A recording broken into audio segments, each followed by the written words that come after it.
سلطان صلاح الدین ایوبی اور ایک لڑکی۔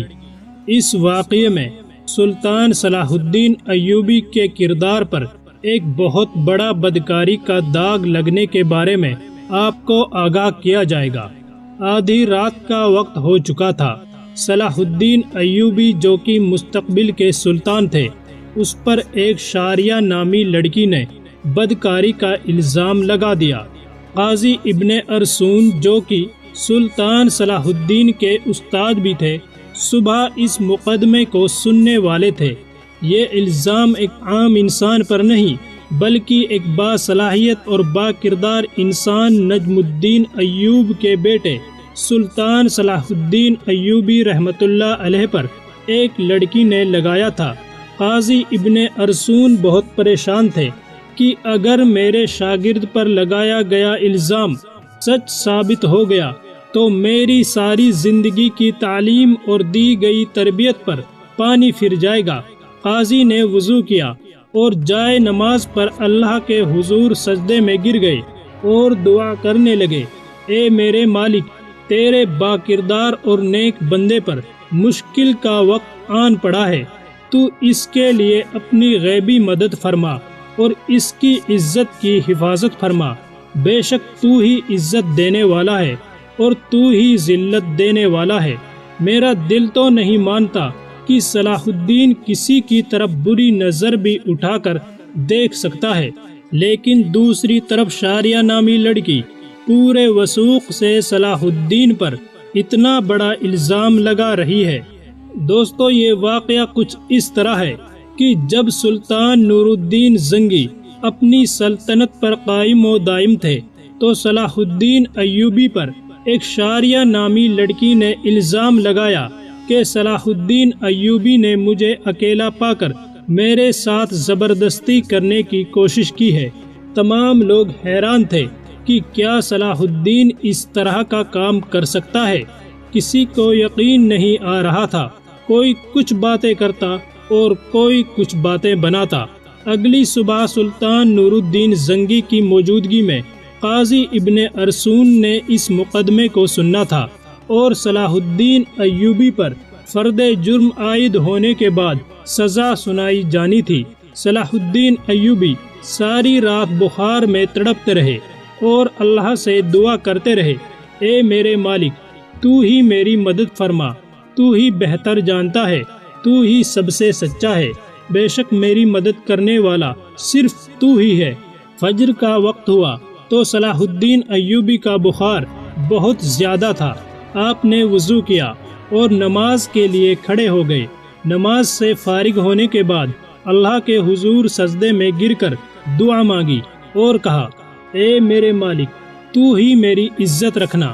وہ دن نجم الدین ایوب خاندان کے لیے بہت ہی عجیب اور آزمائشوں سے بھرا دن تھا۔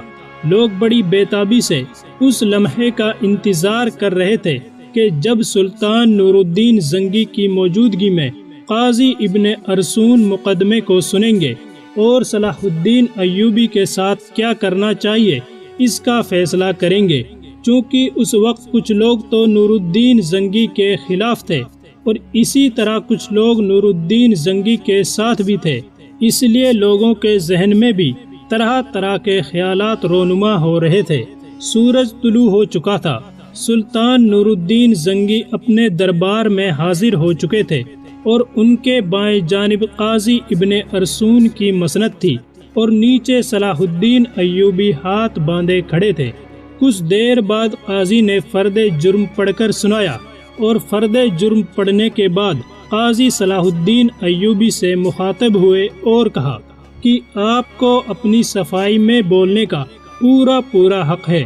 قاضی کی بات ختم ہوتے ہی صلاح الدین ایوبی رحمۃ اللہ علیہ نے قاضی سے مخاطب ہوتے ہوئے کہا، قاضی صاحب، جس لڑکی کو میں نے دیکھا نہیں، جسے میں جانتا نہیں، اس کے ساتھ میں کچھ اچھا یا برا سلوک کیسے کر سکتا ہوں؟ یہ سنتے ہی قاضی صاحب نے حکم دیا کہ شاریہ نامی لڑکی کو حاضر کیا جائے۔ جب وہ لڑکی دربار میں حاضر ہوئی تو لوگوں کی حیرت کی انتہا نہ رہی، کیونکہ اس لڑکی کا پورا جسم ڈھکا ہوا تھا اور صرف آنکھیں کھلی تھی۔ اور وہ بھی بڑی مشکل سے دکھائی پڑ رہی تھی۔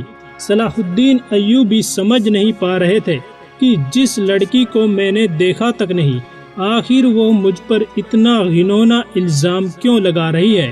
آخر مجھ سے ایسی کون سی خطا سرزد ہوئی جو اس لڑکی نے مجھ پر اتنا بڑا الزام لگا دیا ہے؟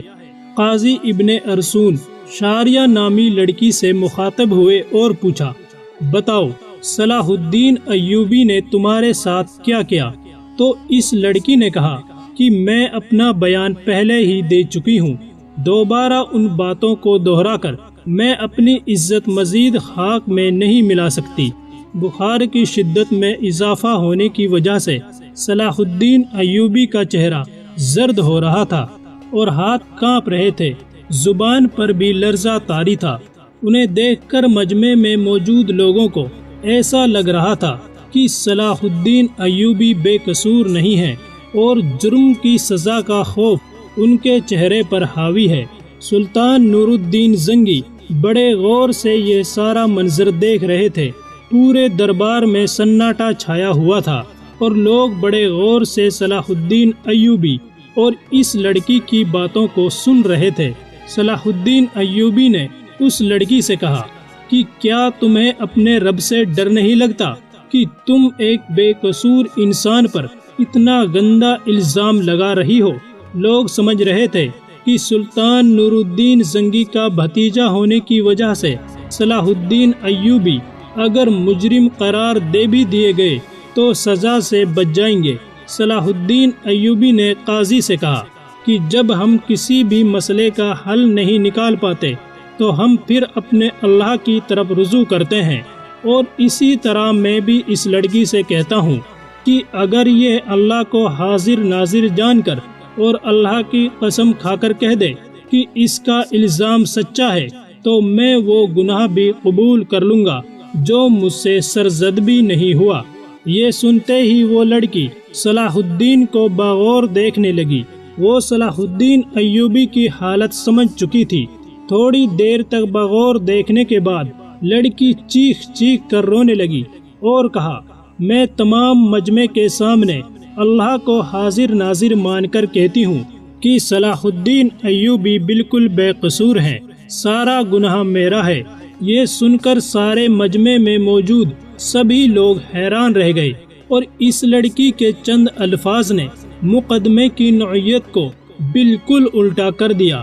اتنے میں سلطان نور الدین زنگی تیش میں اپنے تخت سے اٹھے اور لڑکی سے کہنے لگے کہ کیا تمہیں پتہ ہے کہ الزام تراشی اور بہتان کی تمہیں کتنی بڑی سزا مل سکتی ہے؟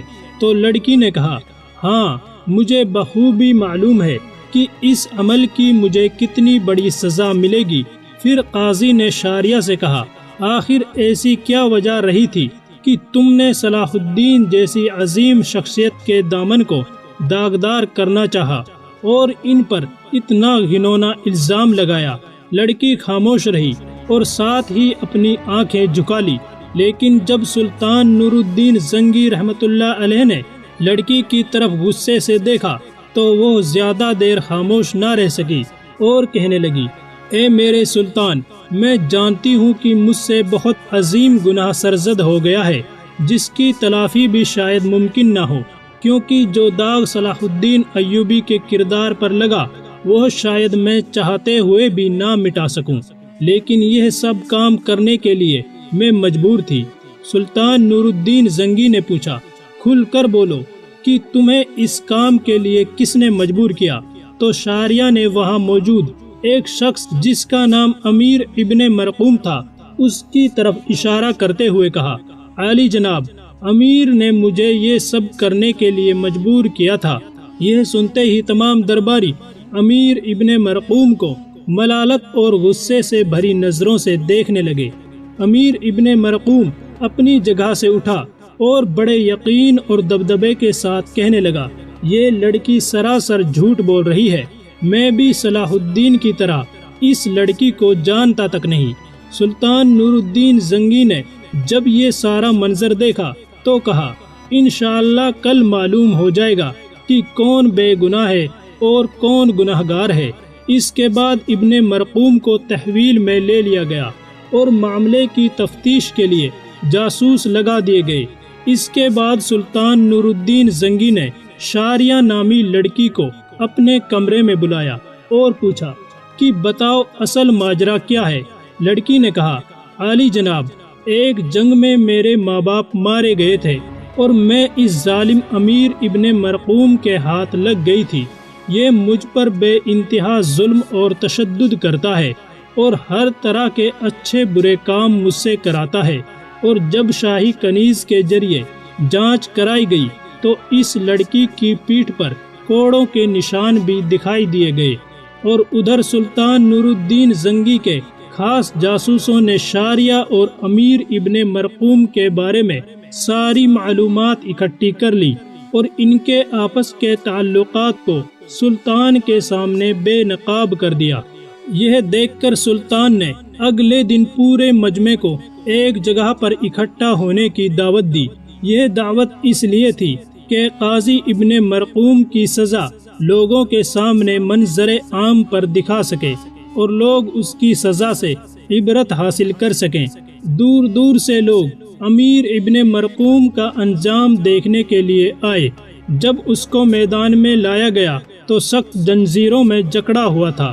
لوگ اس کو ملامت بھری نظروں سے دیکھ رہے تھے۔ شریعت کے مطابق بہتان تراشی کے جرم میں اسے 70 کوڑے مارے گئے، اور اس کے ساتھ ہی سلطان نور الدین زنگی نے اسے شاہی عہدے سے ہٹا دیا اور ساتھ ہی اس کی تمام زمین و جائیداد ضبط کر کے صلاح الدین ایوبی کو دینے کی دعوت دی۔ لیکن صلاح الدین ایوبی رحمۃ اللہ علیہ نے یہ کہتے ہوئے ٹھکرا دیا کہ میں کسی کا مال اپنے حصے میں رکھ کر غاصب نہیں بننا چاہتا، اور اس طرح سلطان صلاح الدین ایوبی رحمۃ اللہ علیہ کی اللہ رب العالمین نے غیبی مدد کی، اور ان کے کردار پر لگایا گیا بدنما داغ دودھ کی طرح دھل گیا۔ بے شک اللہ اپنے نیک بندوں کی مدد فرماتا ہے۔ جو انسان شیطان کے وسوسوں اور شیطانی کاموں سے بچتا ہے تو اللہ تعالیٰ اس کی مدد فرماتا ہے، جس کا واضح ثبوت قرآن شریف میں موجود ہے کہ جب حضرت یوسف علیہ السلام پر زلیخا نے بدکاری کا الزام لگایا، اسے بھڑکایا، اسے گمراہ کرنے کی کوشش کی، تو دروازہ بند ہونے کے باوجود اللہ تعالیٰ کی غیبی مدد آئی اور اللہ نے انہیں سرخ روح کیا۔ لیکن شرط ہے کہ انسان کا اپنے رب پر بھروسہ اور ایمان پر پختگی ہونی چاہیے، تو یقیناً بلا شبہ اللہ رب العالمین کی مدد ضرور آتی ہے۔ ویڈیو پسند آئی ہو تو لائک ضرور کریں، اور ایسی ہی ویڈیوز دیکھنے کے لیے چینل کو سبسکرائب کرنا نہ بھولیں۔ شکریہ۔